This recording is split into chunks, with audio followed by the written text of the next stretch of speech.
నమస్తే ఏపీ 01 న్యూస్కు స్వాగతం. నా పేరు తన్నీరు శ్రీనివాసులు. వివరాల్లోనికి వెళ్తే అనంతపురం జిల్లా కుత్తి పట్టణంలోని కర్నూలు రోడ్డులో ఉన్నటువంటి బాలికల ఉన్నత పాఠశాలలో ఈరోజు సిఐ రామారావు విద్యార్థినిలను ఉద్దేశించి ప్రసంగించారు. వివరాలకు వెళ్తే జిల్లా ఎస్పీ గుంతకల్ డిఎస్పీ ఆదేశాల మేరకు మరి బాలికల్లో చైతన్యం తీసుకొని వచ్చే విధంగా మరి ఈ యొక్క మహిళా చట్టాలు, అందులో పోక్సో చట్టం, ఇతరత్ర మహిళలను వేధించేటువంటి దాని కింద నమోదు చేసేటువంటి చట్టాలు తదితర అంశాలను సిఐ రామారావు కూలంకుషంగా విశదీకరించి బాలికలకు అర్థమయ్యే విధంగా ప్రసంగించారు.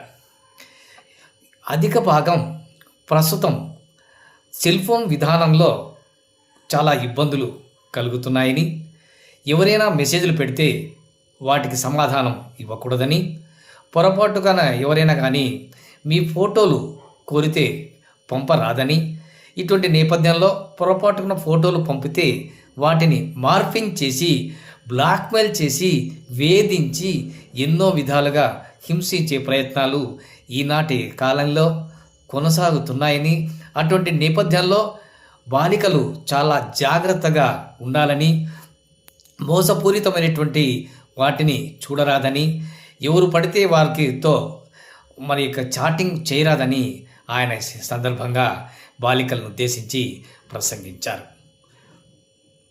తర్వాత మీ పర్సనల్ ఫోటోలు ఏమన్నా పంపించండి, ఇట్లా ఉందా అట్లా ఉన్నారా ఏమి అని డిస్కషన్ వచ్చి ఫోటోలు వచ్చిన తర్వాత ఆ ఫోటోలు పెట్టుకొని అవతల ఉన్నటువంటి వ్యక్తి ఏమైతే ఉంటాడో వాడు ఒకవేళ లేడీ ప్రొఫైల్ ఫోటో పెట్టుకొని కూడా జెంట్ అయినా కూడా లేడీ ప్రొఫైల్ ఫోటో పెట్టుకొని మిమ్మల్ని చాటింగ్లో మీ వ్యక్తిగత విషయాలు, మీ పర్సనల్ విషయాలు అన్నీ రాబడుతున్నాక మీ ఫోటోలు అన్నీ రాబడుతున్న తర్వాత వాడు మిమ్మల్ని బ్లాక్మెయిల్ చేయడం. అప్పుడు లేడీ కాదు, నేను జెంట్ని, నీ ఫోటోలు నాకు ఆడినాయి, సోషల్ మీడియాలో పెడతా, యూట్యూబ్లో పెడతాను, లేదంటే ఫేస్బుక్లోనో లేదా ఇదే ఇన్స్టాగ్రామ్ రీల్స్గా రిలీజ్ చేస్తానని మిమ్మల్ని భయపెట్టేదానికి అవకాశం ఉంటుంది.